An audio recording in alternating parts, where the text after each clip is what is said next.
कहानियों की क्यारी में आज की कहानी है पंचतंत्र की कहानी ब्राह्मण, बकरी और तीन ठग। किसी गांव में शंभू दयाल नाम का एक प्रसिद्ध ब्राह्मण था।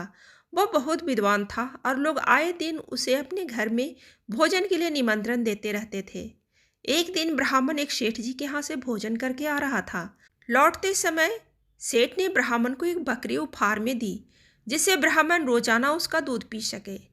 ब्राह्मण बकरी को कंधे पर रखकर घर की ओर जा रहा था। रास्ते में तीन ठगों ने ब्राह्मण और उसकी बकरी को देख लिया और ब्राह्मण को लूटने का षड्यंत्र रचा। वे ठग थोड़ी थोड़ी दूर पर जाकर खड़े हो गए। जैसे ही ब्राह्मण पहले ठग के पास से गुजरा तो ठग जोर जोर से हंसने लगा। ब्राह्मण ने इसका कारण पूछा तो ठग ने कहा, महाराज, मैं पहली बार देख रहा हूं कि ब्राह्मण देवता अपने कंधे के ऊपर गधे को लेकर जा रहे हैं।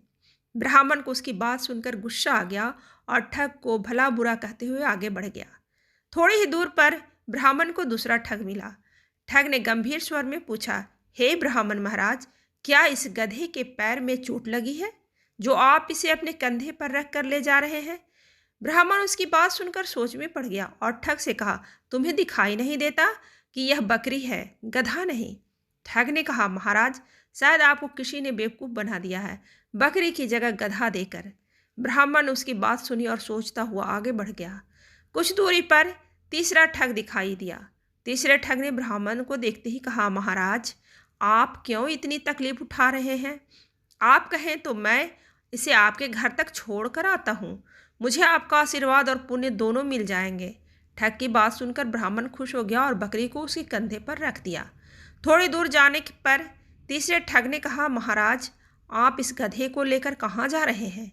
ब्राह्मण ने उसकी बात सुनी और कहा, भले मानस, यह गधा नहीं बकरी है। ठग ने जोर देकर कहा, हे ब्राह्मण देवता, लगता है किसी ने आपके साथ छल किया है और यह गधा दे दिया। ब्राह्मण ने सोचा कि रास्ते में जो भी मिल रहा है बस एक ही बात कह रहा है। तब उसने ठग से कहा, एक काम करो, यह गधा मैं तुम्हें दान में देता हूँ, तुम ही इसे रख लो। ठग ने ब्राह्मण की बात सुनी और बकरी को लेकर अपने साथियों के पास आ गया। फिर तीनों ठगों ने बाजार में उस बकरी को बेचकर अच्छी कमाई की और ब्राह्मण ने उसकी बात मानकर अपना नुकसान कर लिया। कहानी से सीख, किसी भी झूठ को अगर बार बार बोला जाए तो वो सच लगने लगता है। इसलिए हमेशा अपने दिमाग का उपयोग करें और सोच विचार कर ही किसी पर विश्वास करें।